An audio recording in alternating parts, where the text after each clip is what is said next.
다 웃어주시니까 참 좋네요, 그죠?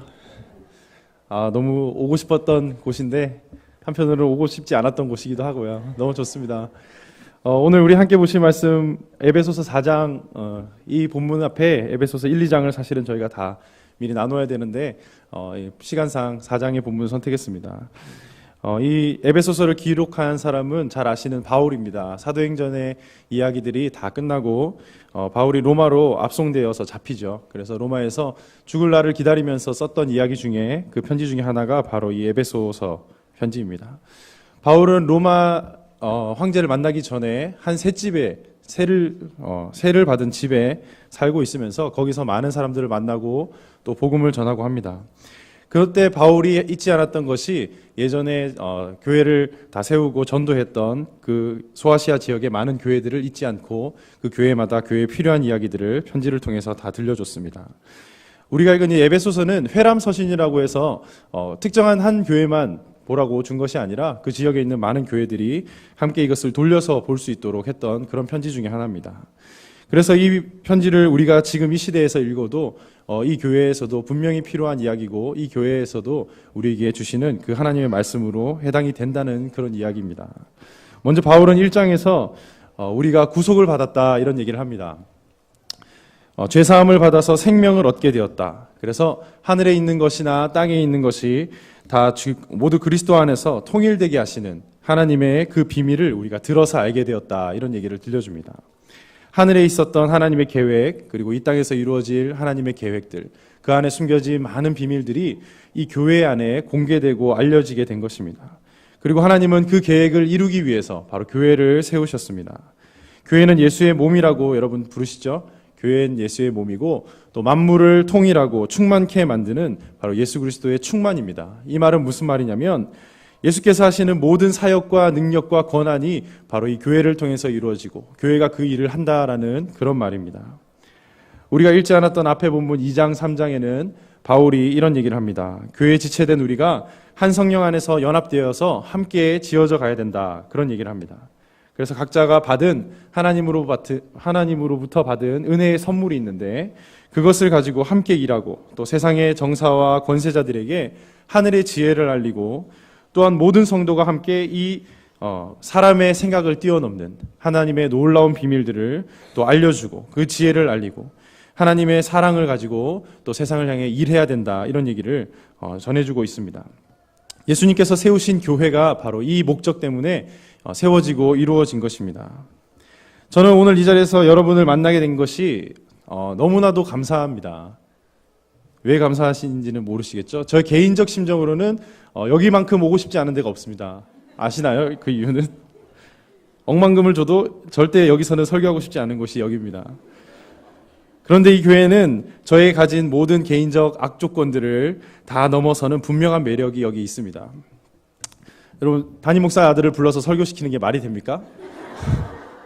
정말 대단합니다. 그죠? 차라리 경험이나 많고 유명하기라도 하면 제가 이해라도 할 텐데 심지어 부평교회는 전도사님도 없죠. 그죠? 저는 전도사거든요. 참, 저도 나름 어릴 때부터 교회에 있는 그런 문화권에서 많이 자라봐서 알지만 강도사님이 전화해서 전도사님에게 설교 부탁하는 거는 정말 처음 봤습니다. 정말 대단하신 분입니다. 제가 여기서 무슨 말씀을 여러분에게 들려드리겠습니까? 그죠? 예수님도 고향에서는 절대 환영받지 못한다는 그 분명한 진리를 저도 아는데 제가 뭐 좋다고 지금 섬기는 교회 오후 프로그램까지 다 취소해놓고 여기 왔겠습니까? 분명한 이유는 한 가지입니다. 예수의 교회 때문입니다. 제가 여기 온 것이 너무나도 감사하고 기쁜 이유가 있습니다. 여러분, 이 땅에 많은 교회들이 있지만 좋은 교회라고 부를 수 있는 곳이 과연 몇 교회나 있겠습니까? 물론 사람의 모임은 우리 주님이 오시지 않는 한 결코 온전할 수는 없습니다. 하지만 그 연약함을 핑계로 바른 길을 걸으려는 그 용기마저 포기한 곳이 너무나도 많은 것이 현실입니다. 주의 말씀을 따라 바르게 세워지는 교회, 그 교회에서 같이 말씀을 나누고 예배할 수 있다는 것은 너무나도 좋고 행복한 일입니다. 여러분, 예수의 제자들이 주의 이름으로 모여서 함께 예배하고 또 한 성령 안에서 지어짐을 받는 이 모임, 그리고 이곳에서 우리 함께 예배하는 것이 얼마나 좋은지 모릅니다. 제게 주신 예수의 이름으로 여러분을 다 축복합니다. 하나님께서 자신의 뜻을 이루기 위해서 바로 여러분을 이곳에 불러 모아주셨습니다. 만물을 충만케 하시는 그 놀라운 비밀이 예수의 제자들을 통해 또 교회라 불리는 이 모임을 통해서 이 땅에 또 이 지역에 나라와 온 열방에 충만하게 이루어질 것입니다. 오늘 우리가 읽은 본문 1절, 2절, 3절을 함께 보겠습니다. 오늘 본문 1, 2, 3절은 교회에 지체된 우리가 무엇에 힘써야 되는가 그것을 알려주고 있습니다. 이것을 한마디로 말하면 부르심을 받은 일에 합당하게 행하라 이렇게 얘기합니다. 어떻게 하는 것이 부르심을 받은 일에 합당한가? 말씀은 겸손, 온유, 또 오래 참음으로 서로 용납, 평안으로 성령의 하나 되게 하신 것을 지키는 것, 이런 것들을 이야기하고 있습니다. 그런데 이 권유들은 사실 오늘 이 본문에서 말하려는 그 핵심 내용은 아닙니다. 이거는 너무나도 당연한 이야기, 다음 이야기를 위한 기초적이고 마땅한 이야기들을 여기서 들려주고 있습니다. 모든 겸손과 온유, 오래 참음과 사랑이 필요한 이유, 그것이 바로 다음 이야기를 위한 제일 기초적인 베이스의 이야기를 하고 있고, 그 뒤에 나오는 이야기들은 우리가 왜 이제 이런 조건을 우리가 감내해야 되는가 그 이야기들을 들려줍니다. 여러분, 우리가 왜 타인을 상대로 겸손해야 될까요? 겸손하라 그래서 겸손하신 건 있지만 왜 겸손해야 되는지 분명한 이유를 알고 겸손하십니까? 왜 우리는 계속 일방적인 온유를 요구받아야 됩니까? 왜 상대방을 용납해야 되고 왜 하나됨을 지켜가야 될까요? 바로 그것은 이것이 교회이기 때문이다 이렇게 말합니다. 교회는 그리스도의 몸이라고 말했죠. 몸이 하나고 그 몸을 이루는 지체는 그 몸을 이루는 지체인 우리는 한 성령 안에 있기 때문에 그렇습니다. 제가 다르고 여러분이 다르지만 우리 안에 계신 그분은 동일하신 분이기 때문에 우리가 부르심을 받은 우리의 부르심이 다 동일하기 때문에 우리는 한 교회로서 서로를 돌아보게 되고 내가 가진 것을 내려놓게 되는 것입니다. 지금 우리가 드리는 이 예배는 교사 헌신 예배다 이렇게 불립니다. 만약에 저와 여러분의 부르심들이 각각이고 우리의 목표와 사명이 다 다르다면 여기는 딱 교사만 계셔야 됩니다. 그죠? 주일학교에서 봉사하시지 않는 분이 이 자리에 앉아서 이 이야기를 듣고 계실 이유가 없죠. 하지만 교회는 그렇지 않다는 것입니다. 우리는 모두 같은 몸에 소속된 지체라는 것을 꼭 기억하시기 바랍니다.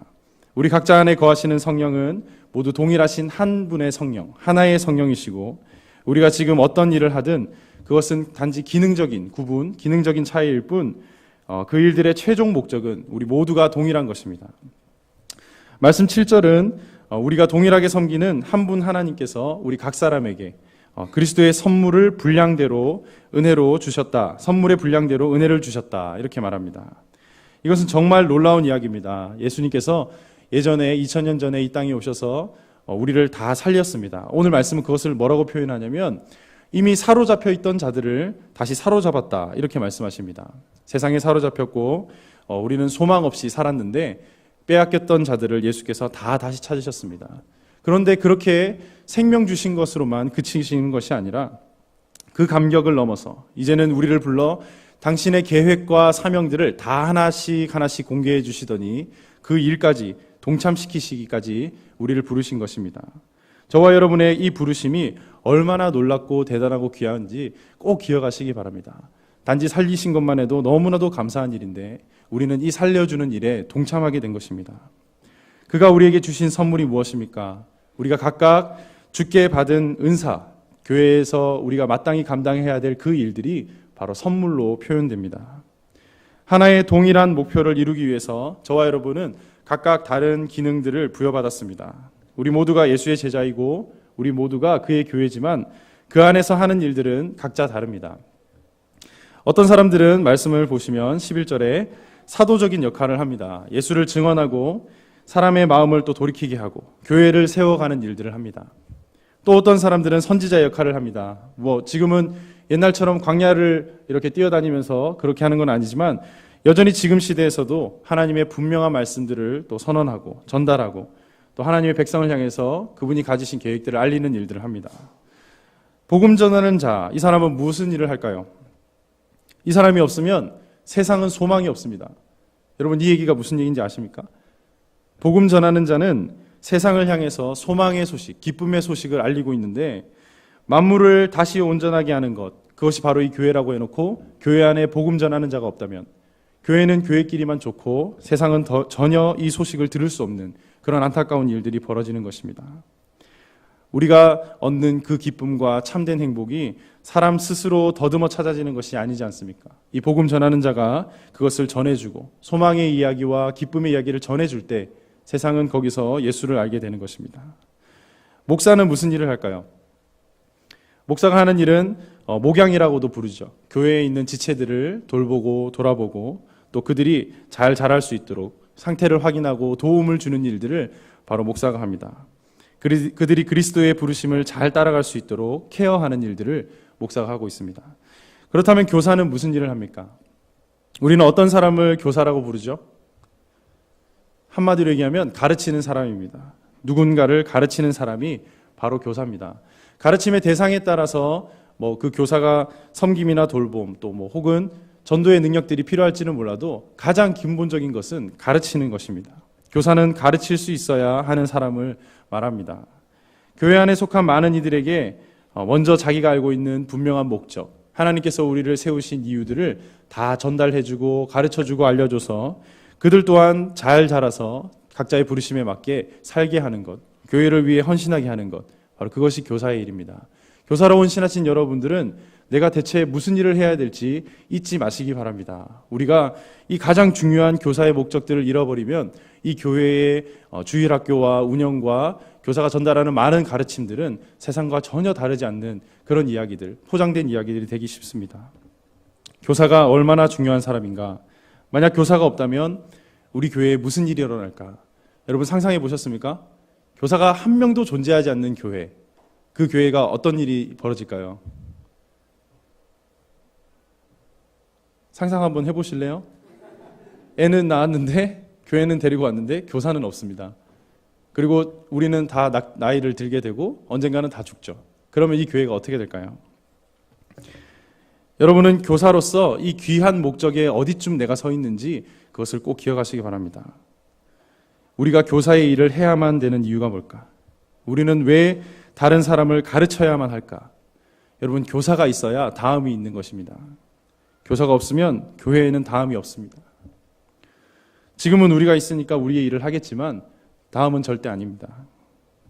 예수님이 그 교회에 많은 은사들을 주시고 사람들을 세우실 때 교사를 세우신 이유, 저와 여러분을 하나의 교회로 부르시고 또 그 교회에서 교사의 일을 맡기신 이유, 그것은 바로 이 교회의 다음 때문입니다. 우리가 하는 일은 각각 다르지만 그 목표는 모두 동일합니다. 오늘 말씀 12절에 보시면 성도를 온전케 하고 또 봉사의 일을 하게 하고 그리스도의 몸을 세워가는 것, 이런 것들을 우리의 목표로 얘기하고 있습니다. 이렇게 되어야 교회가 제대로 서겠죠. 교회가 제대로 서야만 하나님께서 이루시려는 만물의 충만, 세상을 구원하고자 하는 하나님의 그 뜻이 이루어지게 되는 것입니다. 예수님의 교회는 주께서 오실 그날까지 그 사명들을 계속 감당해 나가야 합니다. 그러기 위해서 교사가 필요한 겁니다. 교사가 있어야 이 사명을 이어받을 누군가가 지금 여기서 잘할 수 있기 때문입니다. 교사가 없으면 다음이 없다는 사실을 우리 선생님들은 꼭 기억하시기 바랍니다. 우리 교회들이 그동안 많이 달라지긴 했지만 여전히 현대의 구조의 실상은 교회에 있는 소수의 사역자들, 몇몇의 헌신된 사람들이 이 많은 은사의 기능들을 도맡아 하는 것이 사실입니다. 교회 지체들이 성령으로 준비되지 않는 그런 잘하는 순간에야 우리는 어쩔 수 없는 선택이라 하지만 결코 이것은 정상적 구조가 아니라는 것은 모두가 다 이미 알고 있어야 합니다. 언젠가 분명히 우리가 탈피해야 될 모습이 바로 이런 모습입니다. 부평교회는 어떤 모습인지 저는 솔직히 잘 모릅니다. 한 번도 물어본 적이 없어서. 어떻습니까? 몇몇의 소수의 사람이 이 많은 교회의 일들을 하고 있는지 아니면 각자의 은사별로 그 일들을 하고 있는지 한번 스스로 확인해 보시기 바랍니다. 말씀은 분명히 우리에게 이렇게 말합니다. 하나님께서 우리에게 그리스도의 선물을 다 모두 나누어 주셨다. 모두 다 나누어 주셨습니다. 분량의 차이는 있지만 결코 몇 사람의 소수가 이 기능을 다 하지 않는다 얘기합니다. 우리 본문 7절에서 말하는 그 선물의 분량, 이것은 그것이 몇 개냐 혹은 비싸냐 그런 것을 말하는 분량이 아니고 어떤 것이 더 중요하냐를 구분하는 그런 분량이 아니라 차이를 얘기하고 있습니다. 우리가 각자 다른 일을 하게 되고 그 일에서부터 오는 각자의 은혜와 경험과 그 기쁨들이 다를 뿐 모든 은사는 다 동일함들을 얘기합니다. 교사의 일은 교사가 해야 됩니다. 여러분, 그날 교사가 오지 않으면 그 일을 누가 하게 됩니까? 반 교사가 그날 무슨 일이 있어서 오지 못했습니다. 그러면 그 교사의 일은 누가 합니까? 그 누구도 못하죠. 담당 사역자가, 강도사님이, 목사님이 잠깐은 때울 수 있지만 그것은 절대 교사의 역할로 때울 수 있는 게 아닙니다. 목사는 그 자체로 하나의 은사적 분량이죠. 그래서 담임 목사님을 여러분은 신처럼 떠받드시지 않으시잖아요. 그렇죠? 그런 마음이 있으시다면 빨리 접으시기 바랍니다. 큰일 납니다. 그러면 목사나 교사나 우리에게 주어진 직분들은 다 은사적 구분입니다. 교회 안에서, 그리스도 안에서 머리 대신 주 안에 다 동일한 그런 사람들입니다. 한 사람 한 사람 그 목양의 결과로 이 교사들이 세워지게 되면 이 교사들은 각자 은사를 가진 그 교사의 은사로 다음을 준비하는 일들을 하는 것입니다. 목사님들이, 장로님들이 또 혹은 강도사님들이 부서마다 뛰어다니면서 아이들을 만날 수 없고 가르칠 수 없듯이 그 자리에는 분명히 그 일들을 해야 되는 누군가가 있어야 되는 것입니다. 말씀 13절은 우리에게 희망을 얘기하고 있습니다. 결국 우리는 그리스도의 장성한 분량이 충만한 데까지 다 이르게 될 것이다. 그렇게 말합니다. 함께 지어져 가고 함께 자랄 것이라고 얘기합니다. 저와 여러분이 언제까지 떠먹여주는 말씀으로만 어린아이 같은 모습으로 살겠습니까? 이 말씀에서 얘기하는 이 장성한 사람은 대적의 공격에도 흔들리지 않는 사람입니다. 요동치 않는 분명한 확신이 그 가운데 있어서 그 앞에 만난 환경에 휘둘리지 않는 그런 사람이 되는 것입니다. 이것이 바로 교회 안에서 일어나는 일들, 교회의 지체들이 만나게 될 미래입니다. 그런데 교사가 무슨 일을 하는가? 바로 그 지체들이 이렇게 장성한 분량이 될 때까지 옆에서 돌보며 바른 길을 가르치는 일들을 하는 것입니다. 여러분이 교사의 사명을 잘 감당하면 감당할수록 교회의 지체들은 더 이상 사람의 교훈이나 세상의 지혜에 휘둘리지 않게 됩니다. 여러분이 가르치는 그 사랑하는 대상들, 학생들이 예수의 사랑 안에서 참된 것을 행한다. 이 말씀 그대로 참된 것을 좋아하고 진리를 사랑하고 세상에 많은 목적과 목표들이 있지만 그거보다 주의 일을 더 사랑하게 된다. 여러분 한번 상상해 보시기 바랍니다. 초등학생들이, 어린아이들이, 청소년 학생들이 세상에서 말하는 많은 가치들보다 예수의 일을 더 사랑하게 된다. 내가 가르치는 이 학생들이, 내가 담당하는 이 학생들이 그렇게 변해간다. 상상해 보십시오. 얼마나 그거보다 행복한 일이 어디 있겠습니까? 사람이 하나 태어나고 변하고 자라가는 것이 그렇게 귀한데 그 사람이 바른 길을 찾아갈 수 있도록 돕는다는 것. 여러분, 교사의 일은 정말 영광스럽고 보람된 일입니다. 아침에 알람이 울리지 않아 눈을 떴을 때 속상한 마음이 드실 때 이것을 꼭 기억하십시오. 내가 없으면 다음이 없다. 보통은 알람을 확인을 못하고 늦잠 자서 일어나게 되면 다시 주무시죠. 저희 교회 교사들은 그러더라고요. 네. 여러분, 몸이 너무 피곤해서 일주일 내내 일하고 주말에 와서 봉사해야 되는데 너무 피곤해서 아침 예배가 자기한테 너무 힘들다 생각되실 때 내가 없으면 다음이 없다는 것을 기억하시기 바랍니다. 예수의 교회에서 일하는 이 교사들은 교회의 머리 대신 예수로부터 그 힘과 도움들을 받습니다. 오늘 말씀 마지막 절들이 그 얘기를 하고 있습니다. 16절에 그에게서 온몸이 각 마디를 통하여 도움을 받음으로 연결되고 결합되어 각 지체의 분량대로 역사하여 그 몸을 자라게 하며 사랑 안에서 스스로 세워간다. 이렇게 말합니다. 우리가 예수로부터 힘과 도움을 얻는 것을 분명히 말씀은 약속합니다. 여러분, 교회의 온몸이 각 마디를 통해서 도움을 받고 연결되고 연합돼서 튼튼해져 가고 자라가게 되는 것입니다. 우리를 부르신 예수님은 절대 여러분을 부르신 채로 그냥 두시지 않는다는 것을 꼭 기억하시기 바랍니다. 교사의 능력이 부족해서 교사를 못하는 것은 전혀 성경을 읽지 않은 대답일 수밖에 없습니다. 부르신 분이 예수라면 그 힘과 능력을 채우시는 분도 예수라는 것을 꼭 기억하시기 바랍니다. 나의 입을 열어 그 말을 하게 하시고 우리의 입을 열어 가르치게 하시는 분은 바로 예수님입니다. 각 마디를 통해 필요한 것들을 채워가실 것입니다. 교사의 헌신을 통해서 이 교회의 각 지체들이 자라갈 수 있기를 바랍니다. 이 말씀에서 기록한 것처럼 어린아이와 연약한 자들이 힘을 얻고 주를 사랑하게 되고 참된 것을 사랑하게 되고 또 주의 길을 따라갈 수 있도록 점점 자라가는 일들이 일어나기를 바랍니다. 예수의 사랑 안에서 스스로 세울 때까지 자기 스스로 그 말씀에 든든히 서서 이제는 누가 돕지 않아도 스스로 일을 감당할 때까지, 자립하는 사람이 되어갈 때까지, 그때까지 교사는 일하는 것입니다. 이 학생들을 잘 길러놓으면 졸업하게 되면 끝난 줄 알았더니 또 다른 학생이 입학을 하게 되죠. 주님 오실 때까지 우리는 이 일들을 하는 것입니다. 교사가 만나는 가장 즐거운 열매, 가장 즐거운 보상이 바로 여기에 있습니다. 내가 기른 이 학생이, 내가 가르친 이 학생이 주를 사랑하게 되는 것, 스스로 믿음이 자라서 스스로 그 분량, 장성한 분량에 들어가게 되는 것, 이제는 더 이상 내가 코치하지 않고 가르치지 않아도 가만히 봐도 너무나도 잘하고 있는 그 모습을 바라보는 것, 바로 교사가 누리는 아름다운 열매자 기쁨이고 또 만족입니다. 다시 처음 그 질문으로 돌아가 보시기 바랍니다. 우리를 부르신 이유가 무엇인가? 교회는 대체 왜 필요한가? 나는 왜 교회에서 교사의 일을 해야 되는가? 교회는 하나님의 뜻을 이루기 위해 세워진 조직입니다. 하나님의 뜻을 이루기 위해 만들어진 모임입니다. 그리스도의 그 충만한 것을 세상에 알리기 위해서, 만물을 다시 연합되게 하고 하나 되게 하고 생명의 길로 돌이키게 하기 위해 하나님께서는 이 교회를 세우셨습니다. 그리고 여러분은 그 교회의 다음을 책임지고 있는 것입니다. 교회는 왜 존재해야 되는가? 나는 왜 교사로 부르심을 받았는가? 주께서 약속하신 그 순간이 올 때까지 나는 왜 이 길을 지속적으로 가야 하는가? 그 근본적인 질문, 첫 질문에 대한 해답을 다 찾아가시기를 바랍니다. 사랑하는 여러분, 저는 오늘 여기 모인 우리 모두가 이 분명한 사실 위에 서기 원합니다. 오늘 우리가 읽은 이 말씀은 분명한 사실입니다. 이것 위에 우리가 든든히 선다면 우리의 부르신 그 부르심은 흔들리지 않게 되고, 우리를 일하게 하시는 주의 목표와 방향들은 분명히 우리 가운데 남게 됩니다.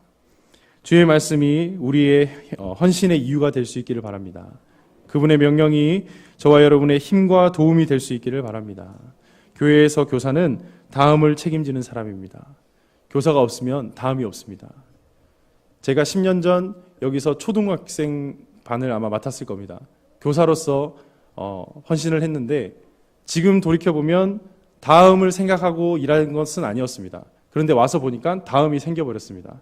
기리천 선생님이 제가 초등학교 교사할 때 저희 반이었거든요. 그런데 보니까 지금 교사를 하고 있습니다. 정말 다행이네요, 저는. 그죠? 여러분, 지금 헌신한 이 교사들이 다음을 생각하면서 그 헌신을 이어가실 때 여러분이 지금 가르치고 있는 그 어린 아이들, 연약한 아이들은 여러분이 나중에 볼 때 여러분이 이 자리에 앉아서 이제 이렇게 흐뭇한 미소로 보고 계실 때 또 다른 교사의 역할로 교회를 세워가는, 다음을 책임지는 일들을 하게 될 것입니다. 주께서 우리에게 주신 귀한 사명이 무엇입니까? 예수 그리스도의 복음 누가 전해야 됩니까? 세상을 누가 구원할 수 있습니까? 우리 주께서 다 이루어 놓으신 일이지만 누군가는 알리고 전하고 들려주어야만 그들이 그것을 얻게 됩니다. 우리의 부르심이라는 것은 너무나도 중요한 일입니다. 온 우주를 만드시고 움직여 가시는 하나님의 뚜렷한 목적이 바로 거기에 있습니다. 잘 먹고 잘 사는 일도 중요하지만 세상이 끝나고 세상이 다시 시작되는 가장 귀한 일이 바로 여기에 들어있는 것입니다. 교회가 존재해야만 하는 이유, 교회가 이곳에 있어야만 하는 이유, 우리가 그 교회의 다음을 놓치지 않고 책임져야만 하는 이유가 바로 여기 있는 것입니다. 교사가 흔들릴 때 교회의 다음은 부실해집니다. 지금 우리의 모임이 좋다 그래서 절대 안심할 수 없는 이유가 바로 그것입니다. 우리의 시대가 끝나고 나면 다음 세대에 가서 이 교회가 어떻게 될 것인지, 이 교회가 예수의 뜻대로 그 사명을 잘 감당하게 될 것인지, 아니면 중심을 잃고 흔들리게 될 것인지, 그것을 결정하는 것은 오늘 이 시대에 봉사하는 교사들입니다. 교사를 아까 부장선생님들이 말씀해 주셨죠. 교사를 귀하게 여겨주고 축복해달라고. 충분히 그럴 이유가 있다는 것을 꼭 기억하시기 바랍니다. 교사가 없으면 다음이 없다는 이 분명한 사실 꼭 기억하셔서 주님께서 주신 귀한 사명이 다 완수될 때까지 그 부르심의 무게를 잊지 않고 충성 다하는 저와 여러분 다 될 수 있기를 예수의 이름으로 축원합니다. 같이 기도하겠습니다.